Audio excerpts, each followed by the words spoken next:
નામ સોહન છે. મેં શોભા નવીન પટેલ છું. મારી બાલવાટિકા ક્લાસમાં છું. મારી શાળાનું નામ જનવી પ્રાથમિક શાળા છે. મેં વાર્તા કહેવાનું ઉંદેડાની. ગંડી ઉંદરડી. ગોચી ઉંદેરી.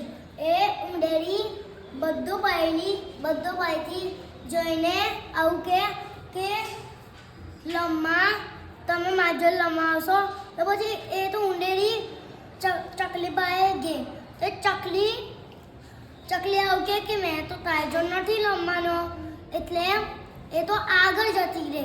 ને પછી એક મોટું પેડ ગયું એમાં ખિસકોલી હતી ને એક ને બે ખિસકોલી હતી. તેમને ઉંદેડાએ કીધું કે ખિસકોલી તું માજો લઈ લમીશ કે ના ભાઈ મેં તો તાજો નથી લમવાનો.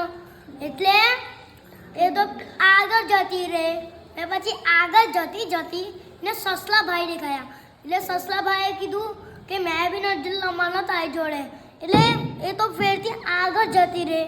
ને પછી આગળ જતી ને દેડકો મળ્યો ને દેડકાએ કીધું ઉંદેડાએ કીધું કે અમે જો લમીશ. એટલે એ દેડકાએ કીધું કે ના ભાઈ મેં તો નથી લમવાનો તારી જોડ. ને તો આગળ જતી કશા પેડ પર સૂઈ ગઈ. ને પછી ને ઉઠીને જોયું કે ઉપર તો એક પોપટ બેઠો. પોપટ પાસેથી પૂછું વાર્તા એ પછી એ બધા ને પોપટે કીધું કે સારું મેં બધા વાર્તા પૂછ. ને પછી એ બધી વાર્તા એ કીધી ને તો કેવી રીતે રહેવાની તેની વાર્તા કીધી. ને પછી ચોખ્ખું થવાની ને વાર્તા કીધી. ને એ તો પછી નદીને કિનારે જઈને રોજ નહાવા માંડી. તો એ તો બહુ ચોખ્ખી થઈ ગઈ હતી. તો બધાને ખબર પડી ગઈ ને બધા એની પાસે આવીને બધા ઇન્જોડે લમવા માંડ્યા. વેરી ગુડ, ક્લેપ કરો બધા.